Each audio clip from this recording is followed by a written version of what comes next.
Hey, welcome.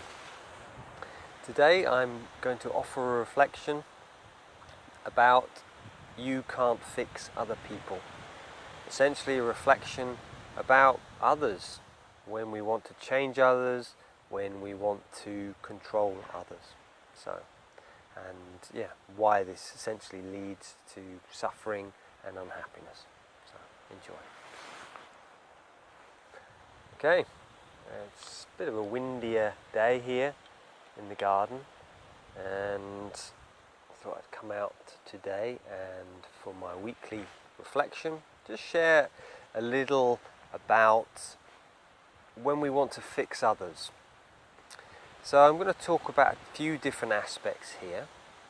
So the first thing is, in relationship, maybe your partner's not doing what you want to do, or maybe they're upset, and it could be in your family, it could be with friends, and you want to move into this fixing mode.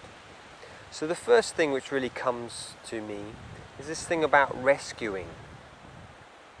When someone is asking for help and saying, look, I'm struggling, then it can be an appropriate time to offer advice if someone asks. A lot of time people don't ask us. They are struggling, but we offer our advice anyhow. And for me, that comes from the fixing. That comes from a perspective of rescuing. And when we're rescuing someone, in my opinion, and my teacher's opinion, is this thing of we're not empowering that other person. We're not enabling that other person. It's like we're seeing them as broken. And so this is kind of the second aspect, is when we look at someone that needs fixing, we're kind of seeing them as not whole, as that there's something wrong with them. But the reality is that they have all of the capabilities just as we do. We have all of those resources within ourselves. It's just a case of awakening to those. So the third thing really for me is, what can we do in those situations? And I want to share a little bit about yesterday. I was out with a client in the woods. We spent a day doing some practices and essentially a stress management day. And at the beginning of the day, the client said, I'm not interested in changing, and I'm not really interested in listening to others tell me what to do. So from that perspective, it's like, it was good actually, because it realized part of me wants to change sometimes when I'm working with clients, to fix them. But the reality is I can't fix anyone. All I can do is share my own journey. I can share my own experience, my own story, and then whether someone wants to change, that's up to them. So I really feel that in spiritual life, you have some insights and you want to share them with others. The first thing is, wait till you're asked. Wait till someone says, how are you doing?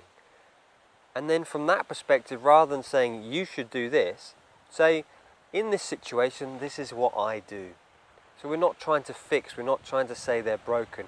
Just say, in this situation, when I struggled with stress in a business, I used to go for a walk every hour. I used to do this.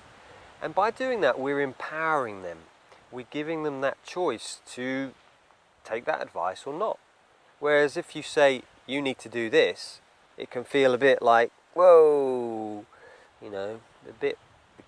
some people can feel persecuted. Maybe you felt that sometimes when someone's trying to force you. Could be a parent, could be a partner, force you to do something, and it's like, no, stay away. And I just want to finish today by just reading a quote from Thomas Merton.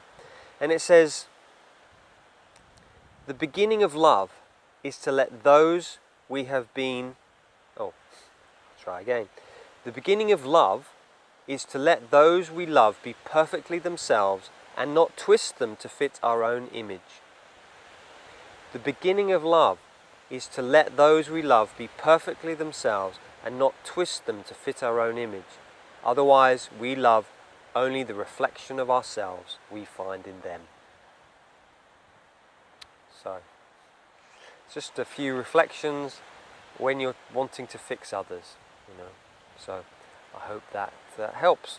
And yeah, have a wonderful week, and please do comment below if you've got any insights, how this reflects, and if you've tried this out, how do you get on with it? So yeah, many blessings to you. Okay, take care.